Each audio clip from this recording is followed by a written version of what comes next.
Jai Hind everyone, welcome you all to Force Defense Academy. Recently, India has tested a K4 submarine launched ballistic missile from nuclear submarine INS Arighat. So in this video, we will talk about this K4 missile. We will talk about INS Arighat, how it would be beneficial for India, what is the significance of this, what are the features associated with it, and how it would help us in Indian Ocean region. So आइए देखते हैं. देखिए K4 submarine launch ballistic missile क्या होता है. पहले submarine launch ballistic missile, first of all we will understand what is the submarine. देखिए submarine का मतलब क्या होता है और सबमरीन कितने तरीके की होती है. वैसे कई टाइप की होती है, अलग अलग. तो सबमरीन जो होता है इट्स काइंड ऑफ पनडुब्बी, मतलब पानी के अंदर जो चलने वाला व्हीकल रहता है. द वे शिप उसके पानी के ऊपर चलता है, वैसे सबमरीन कहाँ चलता है, पानी के अंदर चलता है. किसी को पता भी नहीं चलता है कोई वाहन यहाँ पे आया है और ये आसानी से चला जाता है. अब देखिए इसके अंदर जो है सबमरीन जो है अलग अलग फ्यूल यूज करता है. जैसे डीजल हो गया, जनरली जो सबसे ज़्यादा बात करते हैं डीजल की और न्यूक्लियर की, इनकी सबसे ज़्यादा डिमांड रहती है, डीजल एंड न्यूक्लियर. अब देखिए लेकिन क्या होता है कि जब डीजल पावर्ड सबमरीन है, डीजल है तो और इलेक्ट्रिक भी होती है, तो डीजल जो होगा उसमें क्या होता है कि जब वो चलती है तो उसमें बबल्स बनते हैं. उसमें मतलब आपको एक ऊपर जहाँ से मतलब उसमें धुआं निकलता है, हवा निकलती है, तो वहाँ से क्या होता है पानी के ऊपर बबल्स बन जाते हैं. या फिर वहाँ से जो भी उसके ऊपर एक कुछ पार्ट उसका बाहर रहता है, उसकी वजह से लोगों को पता चल जाता है कि यहाँ पे सबमरीन है. बट न्यूक्लियर पावर्ड जो होता है ये पानी के अंदर ही रहती है, लंबे टाइम तक अंदर क्या कर सकती है, सर्वाइव कर सकती, रह सकती है और किसी को कोई पता भी नहीं चलता है. इसलिए सबसे ज़्यादा आज के टाइम पे डिमांड है न्यूक्लियर सबमरीन्स की, और काफ़ी कॉस्टली है as compare to diesel, but इसकी डिमांड सबसे ज़्यादा होती है. इसीलिए ऑस्ट्रेलिया, यूके, यूएस ने भी एक ग्रुप बनाया है AUKUS to develop nuclear powered submarine. ऐसे कई सारे जो है न्यूक्लियर पावर्ड सबमरीन की हम बात करते हैं. तो ये सबमरीन हो गया. सबमरीन लॉन्च्ड बैलिस्टिक मिसाइल, तो ये K4 जो है ये कैसी मिसाइल है, सबमरीन से लॉन्च करने वाली, मतलब पानी, जैसे पानी की सतह है, पानी के अंदर सबमरीन चल रही है. अब इस सबमरीन से क्या होगा, मिसाइल लॉन्च की जाएगी. मतलब आपको पता भी नहीं चलेगा कि यहाँ से मिसाइल लॉन्च होने वाली है. पानी बिल्कुल स्थिर है, मतलब बिल्कुल क्या है, स्टेबल है, आपको पता भी नहीं है अंदर सबमरीन है, और सबमरीन से अचानक से क्या हो जाएगी, मिसाइल लॉन्च हो जाएगी. मतलब किसी को कोई खबर नहीं होगी, किसी को कुछ पता नहीं चलेगा और क्या हो जाएगी, मिसाइल लॉन्च हो जाएगी. तो किसी भी जगह पे एनिमी के वाटर में भी हम जा सकेंगे आसानी से, किसी को पता नहीं चलेगा और वहाँ पे हम मिसाइल लॉन्च कर पाएंगे. तो ये इसकी कैपेबिलिटी है. तो K4 कैसी है, सबमरीन लॉन्च बैलिस्टिक मिसाइल है. और कैसी है, न्यूक्लियर कैपेबल बैलिस्टिक मिसाइल है. न्यूक्लियर देखो आज के टाइम में न्यूक्लियर जो है वेपन्स का काफ़ी यूज़ किया जा रहा है, मतलब न्यूक्लियर मटेरियल का कई चीज़ों में यूज़ किया जा रहा है. तो इसी में हमने ये जो है क्या करा है, K4 मिसाइल बनाया है. वो काफ़ी ज़्यादा नेशंस के पास नहीं है, कुछ ही नेशंस के पास है ना. इंडिया भी उसका मेंबर अब बन चुका है. हमने अंडर वाटर न्यूक्लियर सबमरीन से इसे डेवलप किया है. किसने किया है, दैट इज आर DRDO. ये किसका पार्ट है, K सीरीज मिसाइल्स का पार्ट है. अब K सीरीज मिसाइल्स क्या है, देखिए इसमें हमने पहले भी कई मिसाइल्स बनाई, लाइक K15 जिसकी रेंज हमारी 750 से अराउंड 1500 तक है. उसके बाद हमने K4 बनाई, K5 पे हम काम कर रहे हैं. K4 जो इसकी रेंज हमारी 3500 किलोमीटर है. उसके बाद K5 ये 5000 से ऊपर होगी. तो इसी तरीके से K6 होगी. ऐसे हमें ये जो K सीरीज है उसी का पार्ट है K4 मिसाइल. ये लॉन्च किया गया है from SSBN. What is this SSBN? तो ये क्या होता है, SSBN काइंड ऑफ सबमरीन होता है जो कि मिसाइल को लॉन्च करने के लिए, मतलब न्यूक्लियर मिसाइल को या न्यूक्लियर किसी भी वॉरहेड को ले जाने के लिए, न्यूक्लियर बैलिस्टिक मिसाइल को लॉन्च करने के लिए होता है. इसको हम क्या कहते हैं, SSBN. इसका मेन पर्पस क्या है, to give India the ability to retaliate with nuclear weapons. मतलब अगर कोई हमारे ऊपर अटैक करता है पहले तो we can easily retaliate with the help of this. वैसे भी हमारी जो न्यूक्लियर पॉलिसी है it talks about no first use policy, मतलब न्यूक्लियर पावर का, न्यूक्लियर वेपन्स का हम पहले यूज़ नहीं करेंगे. तो ये हमारे लिए अगर कोई करता है तो हमारे लिए रिटेलिएशन के लिए काफ़ी हेल्पफुल रहेगा. तो व्हाट हैज़ हैपेंड रिसेंटली, क्या हुआ है कि अभी टेस्ट फायर हुआ है K4 मिसाइल का. काई से हुआ है, INS अरीघात से हुआ है. व्हाट इज INS अरीघात, तो देखिए INS Arighaat is the second ship, second INS है हमारा न्यूक्लियर पावर्ड सबमरीन का. पहला कौन सा है, दैट इज INS अरिहंत. पहला हमारा INS अरिहंत है जो कि 2016 के आसपास कमीशन किया गया था. देन सेकंड जो है हमारा INS अरीघात है जो कि अगस्त 2025 में किया गया है कमीशन. उसके बाद हमारा नेक्स्ट जो INS है सबमरीन, INS अरिधामन, जो कि बनने वाला है आने वाले टाइम पे. It is expected to be commission by the year 2026, मतलब इन द ईयर 2026। इंडिया का सेकंड ये मिसाइल जो है लॉन्च किया गया फ्रॉम अंडर वाटर, लैंड से नहीं किया गया है। अब ये टेस्ट इंपॉर्टेंट क्यों हो जाता है? क्योंकि एक तो ऑपरेशनल टेस्ट था, ये नोट एक्सपेरिमेंट पर्पस के लिए नहीं था। ये शो करता है इंडिया का सी बेस्ड न्यूक्लियर डेटरेंस, मतलब अब जो है हमारा सी बेस्ड न्यूक्लियर डेटरेंस जो है फुल्ली ऑपरेशनल हो चुका है। मतलब हम लैंड पे भी न्यूक्लियर का यूज़ कर रहे हैं, उसके साथ एयर में भी कर रहे हैं, नाउ हम अब पानी में भी करना हमने स्टार्ट कर दिया है। मतलब हमारा काइंड ऑफ न्यूक्लियर ट्रायड बन चुका है, लैंड वाटर एयर सभी जगह से हम क्या यूज़ कर रहे हैं, न्यूक्लियर का यूज़ कर रहे हैं। तो कंफर्म कर रहा है integration of missile submarine command system, इन तीनों चीज़ों को हमें बताता है। मतलब इंडिया कहाँ जा रहा है, टेस्टिंग फेस्ट, मतलब अभी तक हम सिर्फ टेस्ट की उसमें चल रहे थे, टेस्ट करे, but now we are prepare to deploy it in reality.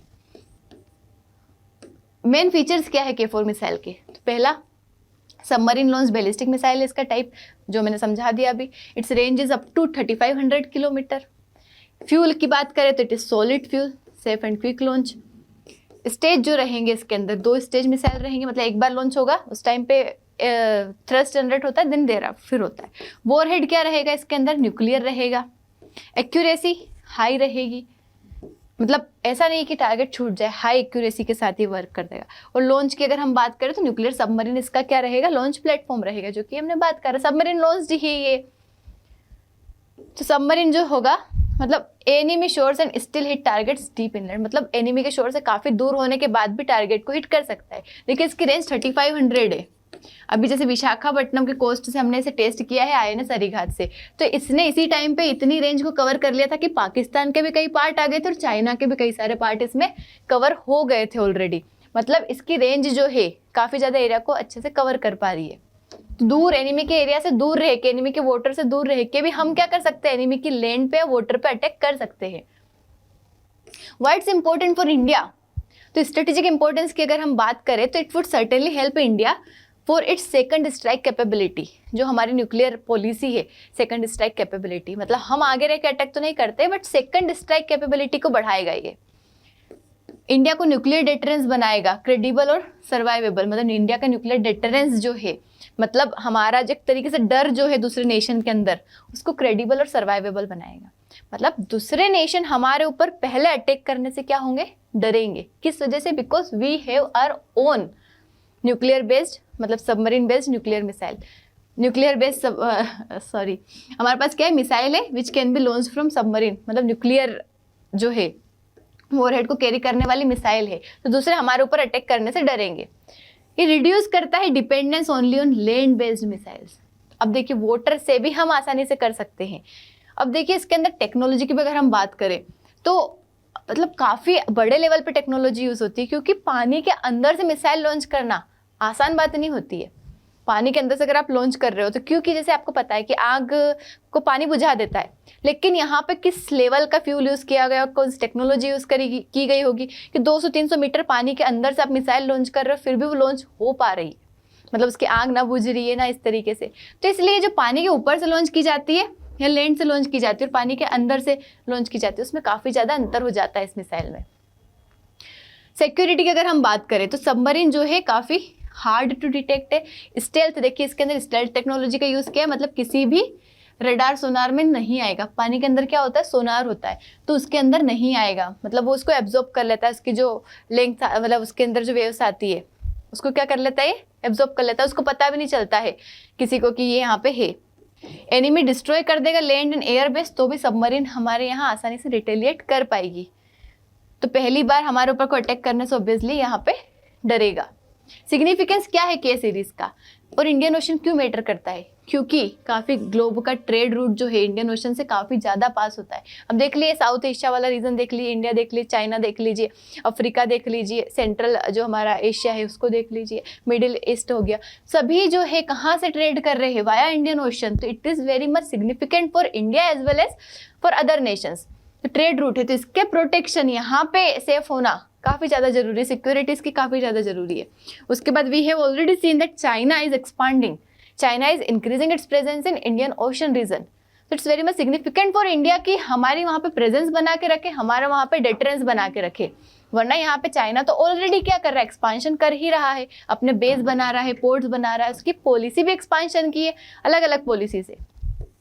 उसका स्ट्रेटेजिक कंपटीशन जो हो रहा है इंडो पैसिफिक में, अब KFOR कैसे हेल्प करेगा, तो ये पेट्रोल कर पाएगा इंडियन ओशन रीजन में, मिसाइल स्ट्राइक कर सकेगी टारगेट बिना एनिमी वाटर में जाके, और इन्हांस करेगा इंडिया का डोमिनेंस और security role in the region, जो कि हमने अभी बात करी। तो वैसे भी हमारे सागर पॉलिसी है जिसमें हम सिक्योरिटी एंड ग्रोथ चाहते हैं सभी के रीजन में। रीजन कौन सा, इंडियन ओशन रीजन। तो इंडियन ओशन रीजन में ये क्या करेगा, सिक्योरिटी प्रोवाइडर करवाने का भी काम करेगा इंडिया। उसके साथ INS Arihant and INS Arighat जो है, अभी हमने बात करी, अरिहंत पहली शिप है 2016 में इसका ऑपरेशन में लाई थी। पहले इसको K-15 मिसाइल से मतलब क्या किया था, कैरी किया गया था। नाउ अब K-4 के ट्रायल में भी हम यूज़ कर रहे हैं। देन नेक्स्ट INS अरिघात अगस्त 2024 में लाई गई, मोर एडवांस है ये अरिहंत से ज़्यादा, डिज़ाइन करती है, मतलब K-4 मिसाइल के लिए इसको बनाया गया है। तो हमारा मतलब कंटिन्यूस डेटरेंट की पॉलिसी को हम क्या कर रहे हैं, आगे ले जा रहे हैं। उसके साथ ही सी बेस्ड न्यूक्लियर डेटरेंस क्यों जरूरी है, तो पहला तो ऑब्वियसली लैंड एयर सी तीनों जगह क्या हो जाएगा, हमारे पास ट्रायड बन जाएगा। मतलब लैंड पे भी है हमारे पास मिसाइल्स, हमारे जो अग्नि मिसाइल न्यूक्लियर पावर्ड मिसाइल्स जो है, देखिए जिस तरीके से हमारा जो पहले प्लान था पटना 5 मिसाइल, तो उसमें जो अग्नि मिसाइल है जो लैंड पे वर्क करती है, उसी का हम वाटर वाला वर्जन बना रहे हैं यहाँ पे, जो कि न्यूक्लियर पावर्ड क्या हो तो वो हम सी वाला वर्जन यहाँ पे बना रहे हैं। Why sea based is the strongest, sea क्यों इंपॉर्टेंट है, तो सबमरीन क्या होती है, हिडन होती है, अंडर वाटर होती है, किसी को पता भी नहीं चलता यहाँ सबमरीन, आवाज़ भी नहीं करेगी, इजीली डिस्ट्रॉय नहीं की जा सकती, तो रिटेलिएशन कंफर्म हो जाता है। और साथ ही हमारे नो फर्स्ट यूज पॉलिसी को भी ये फॉलो करेगा। उसका जियोपॉलिटिकली अगर हम देखें तो चाइना जो है ऑब्वियसली उसके एक्सपांड कर रहा है नेवी को, न्यूक्लियर सबमरीन्स को बढ़ा रहा है, पाकिस्तान न्यूक्लियर वेपन्स को बढ़ा रहा है, तो इन दोनों से मतलब डेटरेंस क्रिएट करने के लिए भी और रिटेलिएशन के लिए भी, और एक तरीके से अपनी प्रेजेंस बनाने के लिए भी काफ़ी इंपॉर्टेंट है हमारे मिसाइल। ग्लोबली अगर हम बोले तो इंडिया क्या बता रहा है, अपनी स्ट्रेटेजिक मैच्योरिटी को शो कर रहा है। ये भी एलिट ग्रुप में आ गया है जिनके पास ये ऑलरेडी SSBN फोर्स है, मतलब ऑलरेडी न्यूक्लियर सबमरीन्स है। ये स्ट्रेंथन कर रहा है इंडिया की position in Indo Pacific diplomacy, तो ये हमारा इसका क्या है, इम्पोर्टेंस है। वहीं अगर हम इंडिया की बात करें तो कुछ ही नेशन है जिनके पास क्या है, सी बेस्ड न्यूक्लियर डेटरेंस है, जैसे कि USA, Russia, China, France, UK, और अब इंडिया भी इन एमर्जिंग और क्रेडिबल नेशंस में आ चुका है। इंडिया की पोजीशन नॉट लार्जेस्ट आर्सेनल तो नहीं है, बट हाईली सर्वाइवेबल और रिस्पॉन्सिबल डेटरेंट में आता है, नो फर्स्ट यूज में आता है इंडिया। ये हमेशा मिनिमम क्रेडिबल डेटरेंस पे बिलीव करता है। तो अब सीरियस न्यूक्लियर पावर बन गया है इंडिया विथ ग्लोबल रिस्पेक्ट, मतलब सभी इसकी रिस्पेक्ट करते हैं। तो that's all about this K-4 मिसाइल, जो कि इंडिया को क्या प्रोवाइड करता है, मतलब ability to safely and secretly retaliate with nuclear weapons from the ocean, और इंश्योर करता है national security, strategic stability and credible deterrence. किस तरीके के इस कॉम्प्लेक्स ग्लोबल जियोपॉलिटिकल जो इन्वायरमेंट चल रहा है उसमें इंडिया को एक क्रेडिबल डेटरेंस प्रोवाइड करवाता है। That's all about this, I hope समझ आया होगा। If you want its PDF, you can join our Telegram channel SSB World FDA, and if you want a particular video on any of the topic, so you can comment over here. Thank you so much. Jai Hind.